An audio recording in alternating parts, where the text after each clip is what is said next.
భారతదేశ ప్రాచీన వైద్య విధానాలలో ప్రముఖమైంది నాడీపతి వైద్యం.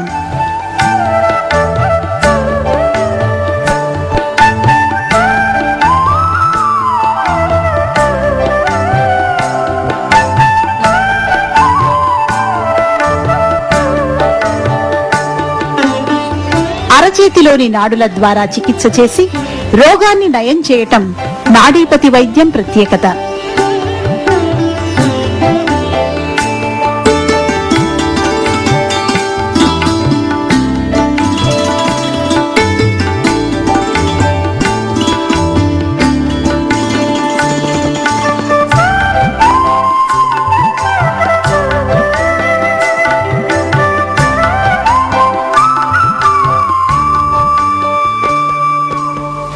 కాలక్రమేణా ప్రజలు విదేశీ మోజులో పడి అలోపతి వైద్యానికి దాసోహమవడంతో మన ఈ ప్రాచీన వైద్యం కనుమరుగైంది.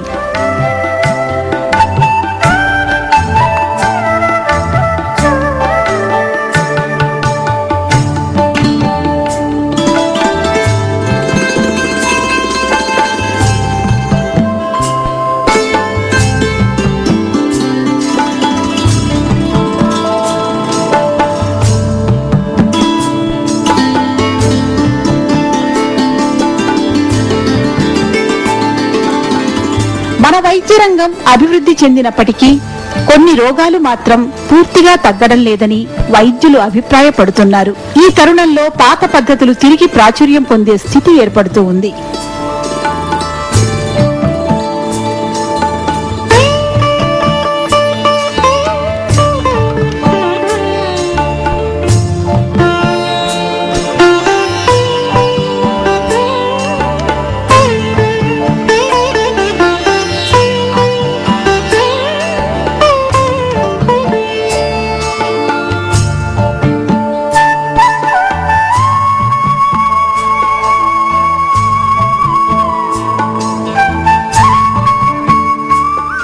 మన శరీరంలో దాదాపు 72,000 నాడులుంటాయి.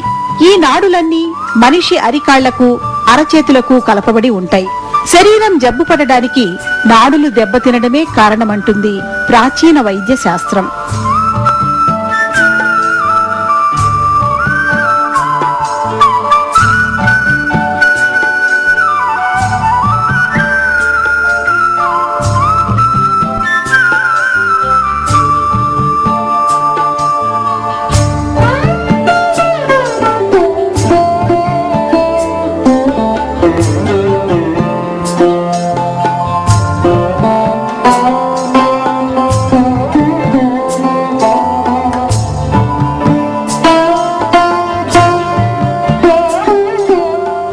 దెబ్బతిన్న నాడులను గుర్తించి ఆ నాడీని ఉత్తేజం చేయడం ద్వారా రోగాన్ని నయం చేయవచ్చునని తూర్పుగోదావరి జిల్లా కాకినాడకు చెందిన నాడీపతి వైద్యులు పెన్మత్స కృష్ణంరాజు చెబుతున్నారు.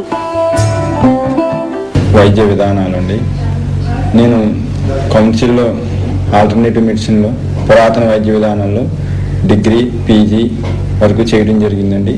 బిఏఎస్ఎం, MD, doctor in medicine, PhD, DSc ఇవన్నీ కౌన్సిల్లో పూర్తి చేయడం జరిగిందండి. తర్వాత చైనా, కొరియాలో కూడా కొన్ని ఆల్టర్నేటివ్ పద్ధతుల్ని స్టడీ చేయడం జరిగిందండి. ఇవన్నీ అతి పురాతనమైన వైద్య విధానాలు.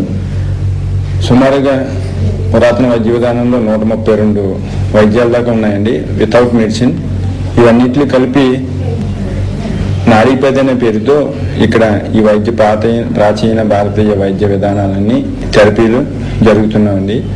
వచ్చే పేషెంట్ రోగాన్ని బట్టి వాడికి ఏ థెరపీలో అయితే మంచి చికిత్స విధానం జరుగుతుందో ఆ థెరపీని ఎంచుకుని డైరెక్ట్ ఆ థెరపీతో చికిత్స చేయబడుతుంది.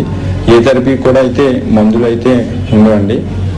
ఎవ్రీ ఇయర్ కూడా కలెక్టర్ గారి దగ్గర ఇండిపెండెన్స్, రిపబ్లిక్ డే ఈ అవార్డ్స్ వస్తూ ఉంటాయండి. అదే కాకుండా book of state record Ekaveera award అని వచ్చిందండి. అంటే 100 థెరపీస్ పేరుతో నాడీపతి అనే పేరుతో అలా ఇండియాలోనే ఏకైక పర్సన్ కింద వాళ్ళు ఎంపిక చేసి ఏకవీర అనే అవార్డు కూడా ఇవ్వడం జరిగిందండి.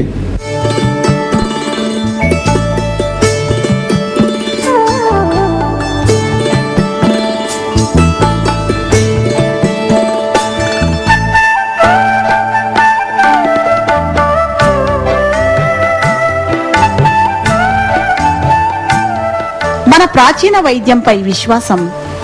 మనిషి ఆరోగ్య రహస్యం షట్ చక్రాలలో ఇమిడి ఉన్నట్లే రోగ నివారణ వైద్యంపై ఉన్న నమ్మకం మీద ఆధారపడి ఉంటుంది.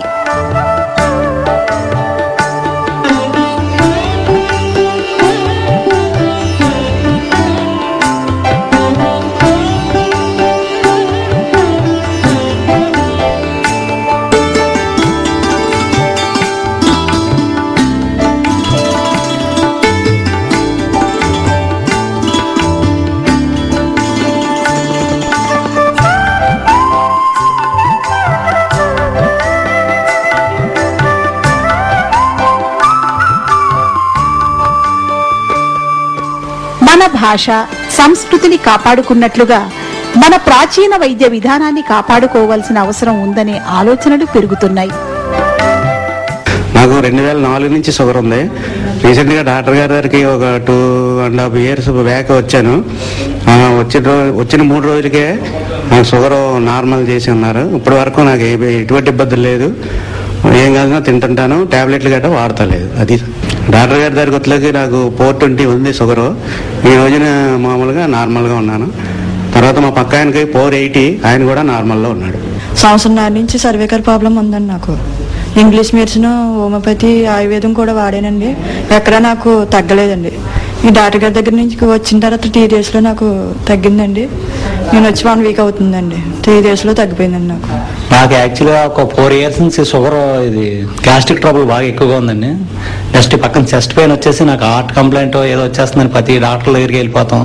ఈసీజీలు, స్కానింగ్లు అన్నీ చేయించుకుంటాం. అలాంటిది మన కృష్ణరాజు గారు డాక్టర్ గారి దగ్గర తెలుసుకుంటూ వస్తే ఒక 2 daysలో ఇతను 2 daysలో రికవరీ చేసేసారు. ఈ చెస్ట్ పెయిన్ అయితే తగ్గినాయి, నార్మల్ పొజిషన్. టాబ్లెట్స్ ఏమి వాడతలేదు. ఏ డాక్టర్ దగ్గరికి వెళ్ళినా ఏమీ లేదు, నీకు ఏ కంప్లైంట్ లేదు అంటున్నారు, కానీ ఈ కంప్లైంట్ తగ్గేది కాదండి. అలాంటిది ఇక్కడికి వచ్చాక ఈ చెస్ట్ పెయిన్, ఈ గ్యాస్ట్రిక్ ట్రబుల్ మొత్తం నార్మల్ పొజిషన్లోకి వస్తుందండి. అలాగే మా మదర్ని షుగర్ తీసుకొచ్చేవాడిని. మా మదర్ షుగర్ తీసుకొచ్చినప్పుడు 320 అలా ఉండేది. ఉదయం, మార్నింగ్, ఈవినింగ్ కూడా ట్యాబ్లెట్ కంపల్సరీ వేసుకునేవారు. అలాంటిది ఒక 6 daysలో ఒక ట్యాబ్లెట్ తగ్గించేసి, అలాగే ఒక 10 daysలో మొత్తం ట్యాబ్లెట్స్ తగ్గించేసారండి. ఇప్పుడు 6 months నుంచి నార్మల్గా ఉంటుంది. లాస్ట్ టైం ఏదో చెయ్యేదో అవుతుందని ఒక డాక్టర్ గారు, ఎండి గారి దగ్గర తీసుకెళ్తే షుగర్ ఉందంటున్నారు, ట్యాబ్లెట్ వాడతలేదు, ఎలా నార్మల్ అయిందని అడిగారండి. లేదని నార్మల్గా ఉందంటే, అలా కదా నేను మళ్ళీ షుగర్ టెస్ట్ చేయించి చూశారు. అప్పుడు కూడా నార్మల్ పొజిషన్లో ఉంది. ప్రజెంట్ ఇప్పుడు నార్మల్గా ఉంది. 1 month ఒకసారి తీసుకొస్తున్నాం అంతే.